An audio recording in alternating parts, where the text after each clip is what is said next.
mène avec toutes les qualités qu'on lui connaît, de rigueur, d'engagement, de volonté.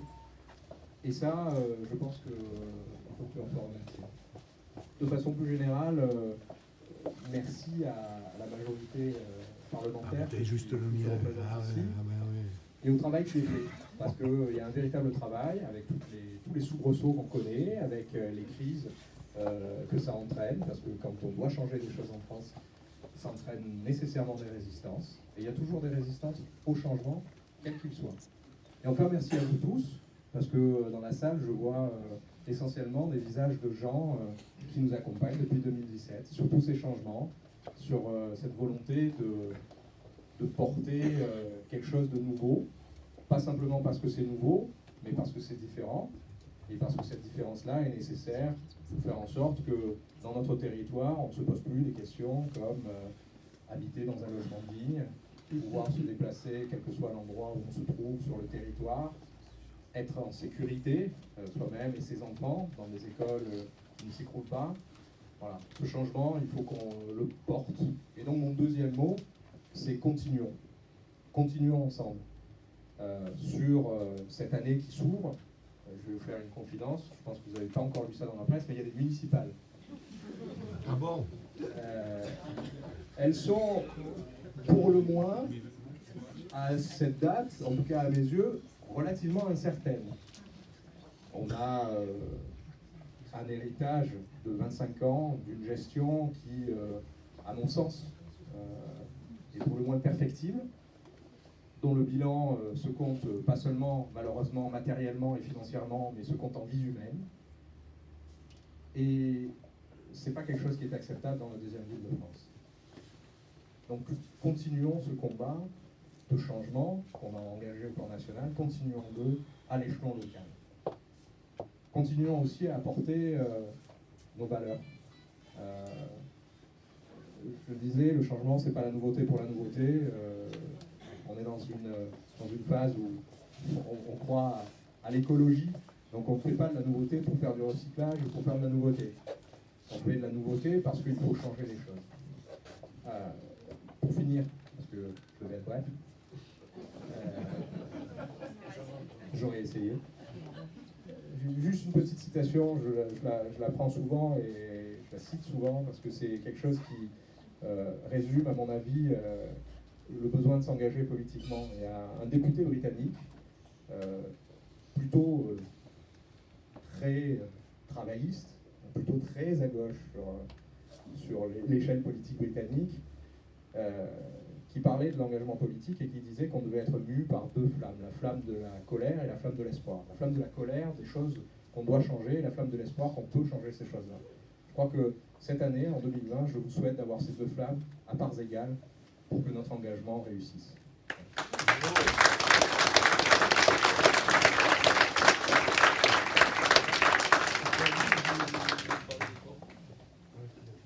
Alors, mesdames, messieurs, mes chers amis, alors nous voilà en 2020, après une année 2019 qui a été intense, mais aussi riche. Alors nous en sommes à l'iPhone 11. On a eu le premier alunissage sur la face cachée de la Lune. On a ce traitement contre la mucoviscidose. Twitter et Facebook font partie de notre quotidien. Et ce mois de janvier, traditionnellement, est à l'occasion de scanner rapidement l'année écoulée, assumer le présent, pour s'y ancrer et bâtir l'avenir de façon responsable. Alors on me demande souvent si je suis heureuse d'être députée, ou tout au moins si j'en suis contente. Et ne croyez pas qu'il soit si facile, si aisé de répondre à cette question. Si je réponds que je le suis, certains m'objecteront, et peut-être à juste titre, qu'il n'est pas décent de manifester de la satisfaction alors que notre pays est secoué par des mouvements sociaux et que nombre de nos concitoyens vivent dans des conditions encore très difficiles. Cependant, si je réponds à l'inverse, que je ne le suis pas, d'autres me reprocheront mon ingratitude, car lorsqu'on est élu du peuple, il est malvenu de se plaindre. Et il est vrai que représenter ses concitoyens est un honneur que je mesure. S'agissant de mon état d'esprit, je dirais qu'évidemment les choses sont nuancées, comme l'est la vie en général. Pour vous le dire simplement, ma vie de députée a été ponctuée de moments difficiles, de moments de doute, parfois même de colère, mais également de petites victoires. ne crois pas devoir rougir en le disant parce que je sais que j'ai partagé beaucoup de ces moments avec beaucoup d'entre vous. Alors s'il faut parler des moments difficiles, de moments très difficiles, je pense à nos soldats morts en héros pour notre pays, au Mali, aux secouristes de la sécurité civile, décédés dans un tragique accident, à l'attentat de la préfecture de police de Paris, et plus généralement, à toutes celles et ceux tués au nom d'idéologies mortifères, telles que l'islam radical. Et évidemment, il m'est important de dire un mot sur ce qui se passe aujourd'hui en Australie, qui doit affronter une catastrophe écologique. Je pense également à ma consoeur avocate, Nasrin Sotoudeh, qui a été condamnée en Iran à la prison et au fouet pour avoir voulu faire progresser les droits humains, et notamment les droits des femmes. Ces enfants, ces femmes, hommes, nous ne les oublions pas. Et puis il y a eu d'autres moments difficiles, sans doute plus intimes, quelques instants de doute, quelques instants de découragement. Lorsqu'on devient élu de la nation, on se rend finalement très vite compte que la loi ne peut pas tout. Et que résolument l'action politique n'est possible que lorsque les bonnes volontés convergent. Donc combattre contre le logement indigne en est, je crois, un exemple assez édifiant. Alors j'ai abordé ce sujet avec une vision très globale, en étudiant de nombreuses situations individuelles, afin d'analyser les forces et les failles d'un système. J'ai découvert un système opaque et inefficace, incapable de garantir l'application du droit, au préjudice de nombreux Marseillais, au moins 1 sur 10. Mon but est de tenir un discours de vérité. Je n'injure personne en faisant ce bilan-là. Il ne m'appartient pas de nommer des responsables. Les Marseillais en tireront les conséquences, et je crois que les élections sont finalement faites pour ça. Toutefois, comme d'autres, j'ai proposé des solutions, car il y en a. Les outils juridiques et financiers existent. Faut-il encore une volonté locale de les appliquer? L'État s'est engagé aux côtés des Marseillaises et des Marseillais, notamment avec le plan Initiative Copropriété qui permet de financer et de piloter des projets de résorption des copropriétés dégradées, comme notamment à Corot, mais également dans d'autres copropriétés. L'État était au rendez-vous aussi pour l'accompagnement des délogés. L'État était également au rendez-vous en finançant jusqu'à 100% des travaux de sécurisation pour les immeubles en péril. Évidemment, ce n'est pas une liste exhaustive. Et puis, s'il faut parler des instants de colère, j'ai été en colère de voir certains cassés, brûlés, pillés, et pire encore, avec le seul dessein de semer le chaos. Ces voyous ont pris prétexte des manifestations des Gilets jaunes pour tenter finalement d'ébranler notre socle républicain et nos institutions. Heureusement en vain. Et je dois remercier les policiers et gendarmes qui ont été confrontés à ce déferlement de violence.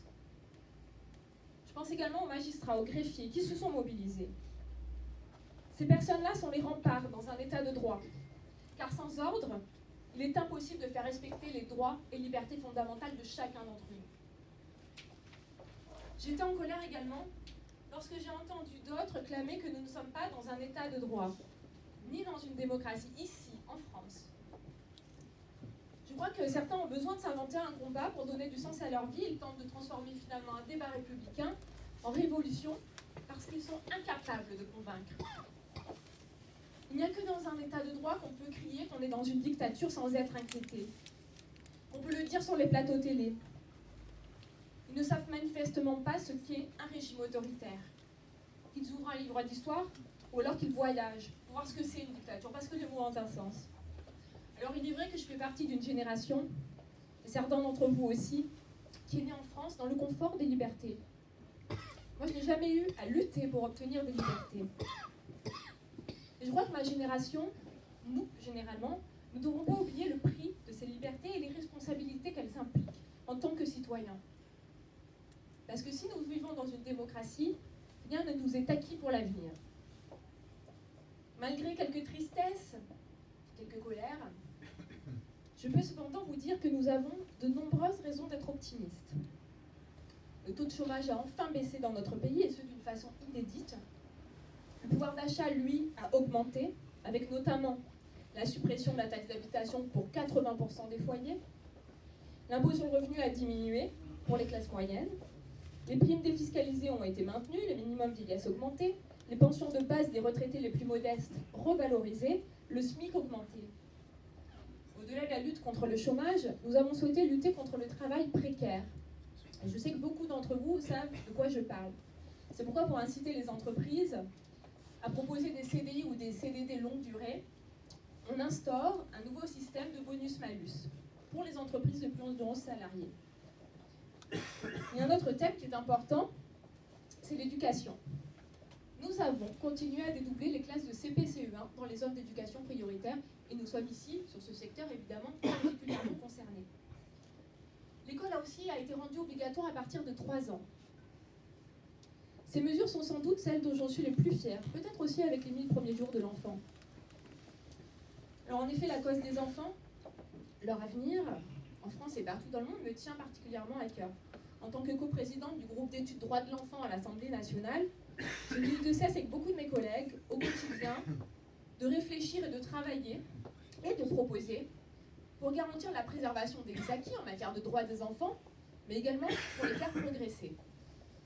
Parce que ce sont les enfants qui sont les citoyens de demain et qu'il n'y a aucune démocratie, aucune nation qui peut se priver d'éducation pour ses enfants. Nous avons également voté une loi de programmation pour la justice afin de faire entrer notre justice dans le XXIe siècle en mettant le justiciable au cœur du dispositif. On a voulu rendre la justice plus lisible et plus efficace.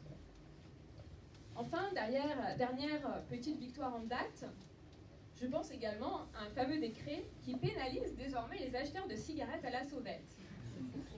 Alors, je vous le précise parce que j'ai souvent eu la question, nous pénalisons les acheteurs, mais nous continuons non seulement à pénaliser, mais à sanctionner lourdement les vendeurs et plus largement les trafiquants. Ce n'est pas l'un ou l'autre, c'est les deux. Il faut attaquer ce marché-là sur tous les plans. Et alors vous comprenez évidemment que je ne vous ai pas fait un catalogue exhaustif pour ne pas vous assommer, mais je crois qu'il est important de rappeler que nous avons vécu ici dans cette pièce de beaux moments de débat. Avant et pendant le grand débat, je tiens à le rappeler. Alors que parfois les discussions s'envenimaient sur les réseaux sociaux et parfois, il faut dire, déraper, j'ai vu ici de moments démocratiques extrêmement forts, extrêmement précieux. Et je sais que beaucoup d'entre vous ont participé. Il est indispensable, je crois, de mettre le citoyen au cœur de la démocratie. Et c'est ce que nous avons fait, c'est ce qu'il faut continuer à le faire. Et c'est dans cet esprit que j'aborde, avec nombre de mes collègues évidemment, les défis à venir. Alors nous vivons, oui, c'est vrai, dans un monde tourmenté, incertain, au sein duquel les monstres du siècle dernier pourraient à tout instant ressurgir. Jamais dans l'histoire l'enjeu écologique n'a été aussi urgent, et l'enjeu démocratique également. Nous avons donc, je le crois, une double mission. Préserver ce que nous avons, notre planète, notre socle républicain, nos acquis, et puis faire progresser notre pays en libérant les énergies, en protégeant les plus fragiles. Je crois que nous avons eu et que nous aurons encore assez de certitudes pour avancer, mais assez de doutes aussi pour ne pas forcément le faire les yeux fermés. Et nous continuons, pas à pas, à œuvrer pour construire une société plus solide, plus égalitaire et plus redistributive. Avec notamment, bien entendu, la réforme des retraites, je ne vous apprends rien. Une réforme, comme vous le savez, difficile, c'est vrai. Mais un engagement fort, moi que j'ai pris en faisant les campagnes pour les législatives, un engagement qu'a pris le président de la République. Lorsque j'ai postulé pour être investi à La République En Marche, j'ai cité une citation. Le premier devoir de l'élu est le respect de l'engagement pris. Mais je comprends que cette réforme inquiète, bien sûr. Mais c'est un système à points qui doit abattre les inégalités et être plus juste, notamment pour les femmes. Et c'est une réforme également qui est nécessaire pour les générations à venir. Je dirais également un mot sur la Convention citoyenne sur le climat, qui pour moi est un exemple démocratique intéressant.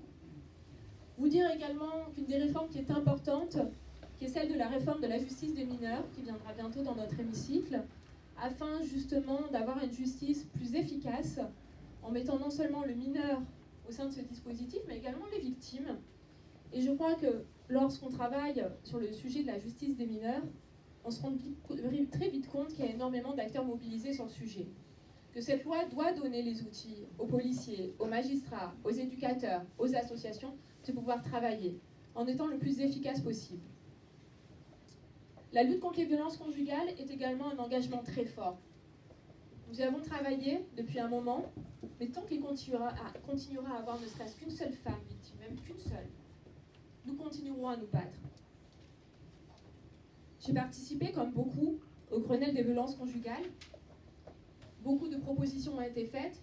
Il faut continuer à travailler en ce sens. Je sais que par exemple sur le secteur, je le dis parce que je sais que le commissaire Longuet est là, on a augmenté le taux d'élucidation, par exemple, des affaires en matière de lutte contre les violences conjugales. On voit que les choses avancent. Évidemment, le chemin reste encore long. Il faut continuer à accompagner les associations. Je pense également à SOS Femmes. Je vois Catherine qui me regarde très attentivement. Oui, c'est vrai, je vous remercie d'avoir été à mes côtés. J'ai beaucoup appris avec toutes ces associations, tous ces policiers, tous ces magistrats. Et de toute manière, nous aurons besoin de vous pour continuer. Il y a une proposition de loi qui sera discutée la semaine prochaine à l'Assemblée nationale en commission et qui continuera dans l'hémicycle la semaine d'après.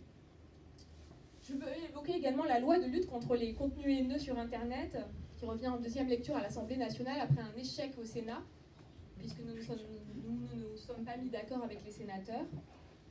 Mais je crois que c'est un texte important parce que là aussi c'est un enjeu démocratique, que se dire oui, en France il y a une liberté d'expression, mais que les injures, que les propos haineux, que les propos antisémites, racistes n'ont pas leur place dans notre état de droit. Au-delà de ces avancées, de ces colères, de ces victoires souvent, je ne souhaite pas aujourd'hui, en ces circonstances, dérouler un catalogue complet des progrès accomplis et des combats menés ou à venir. Car justement, je suis députée, mais je ne suis pas une politicienne. Et je ne me suis jamais comportée comme telle. Je réfute cette étiquette.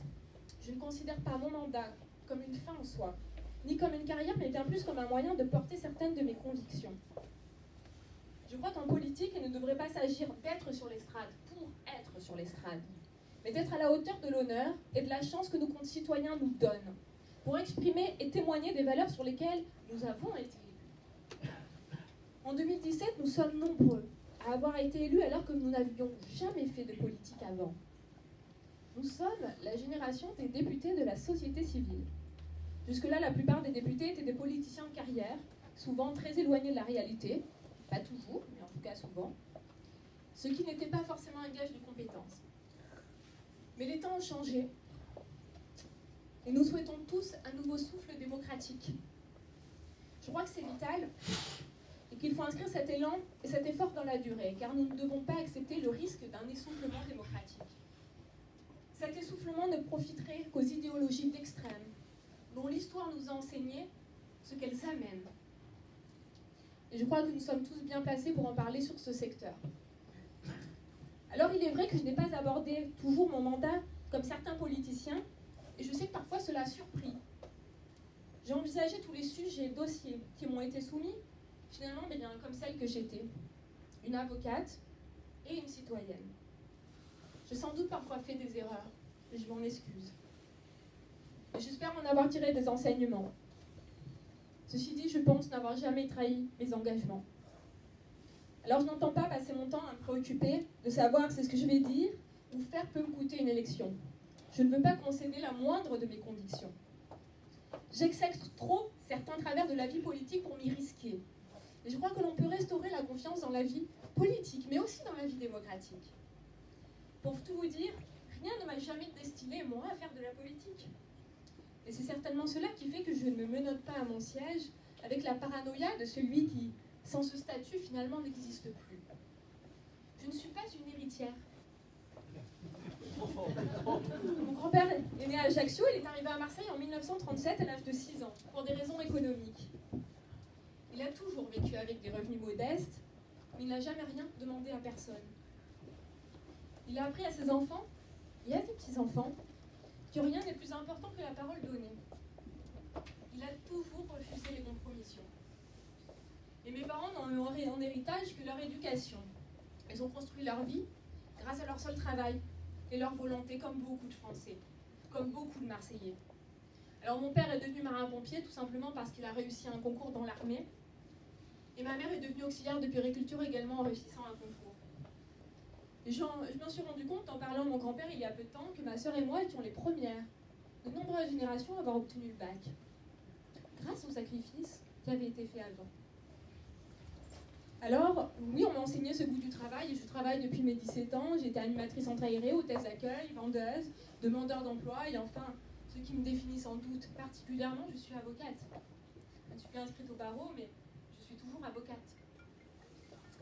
Alors, n'étant ni une politicienne, ni une héritière, j'aborde chaque question, chaque dossier, non pas avec une calculette de la marque « gagner les élections père et fils », donc les nièces, mais avec pour seul objectif l'intérêt commun.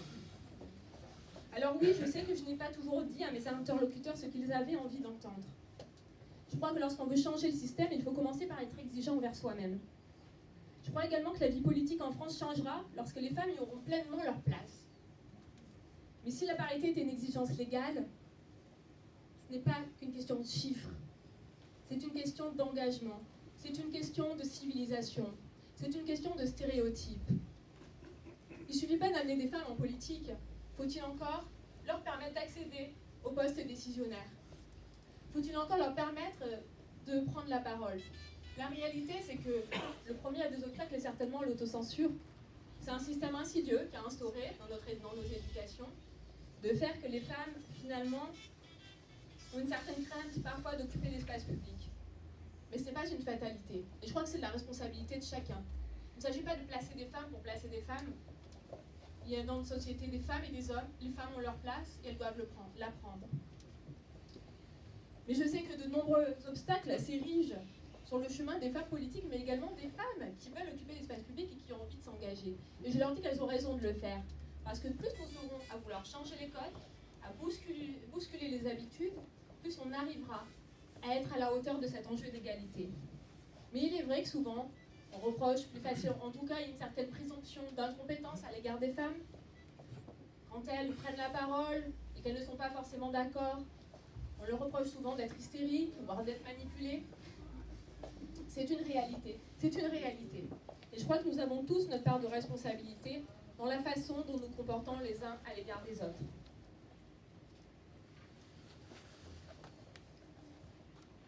Enfin, je tiens à vous dire ma fierté d'être élue sur ce secteur et de vous connaître, tous.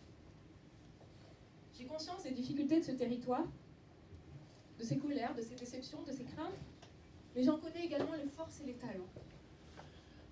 Associations, entreprises, policiers, citoyens, engagés, vous êtes ceux qui font cette ville, qui la rendent finalement si attachante.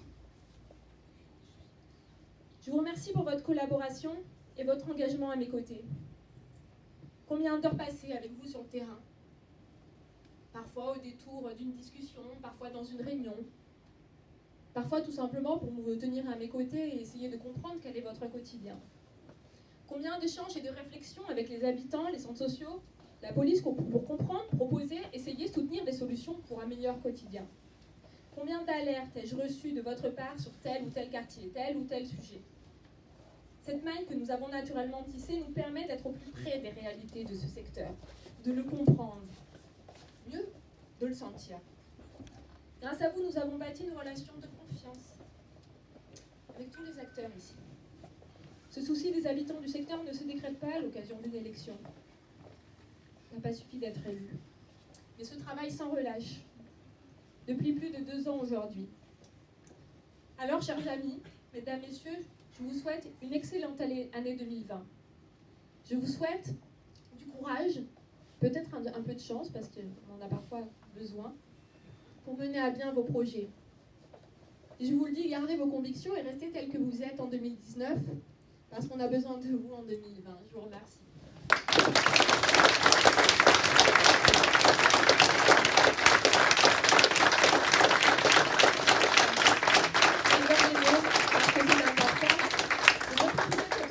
D'abord pour remercier mon équipe, parce que je suis députée, mais sans mon équipe, je ne peux rien faire. Alors je voudrais remercier d'abord mon collaborateur Victor, d'abord parce qu'il a organisé cette émission.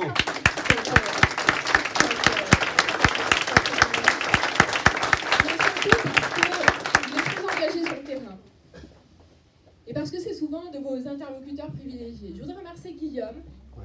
Il est où? Bravo, bravo. Mon collaborateur le plus ancien, il a toujours été au rendez-vous, que c'est un marcheur dans l'âme, et que je sais qu'il continuera de l'être. Et je voulais le remercier pour tout ce qu'il a fait à mes côtés jusqu'à présent, et j'espère qu'on continuera encore longtemps.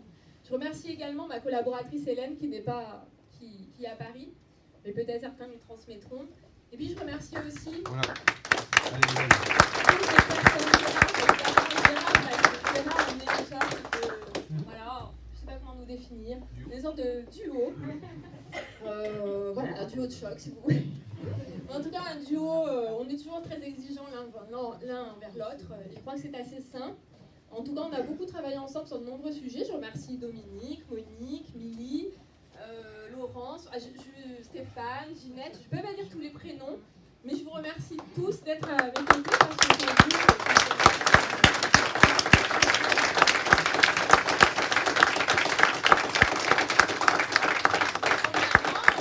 Aller boire un verre, manger un bout de gâteau et critiquer ce discours.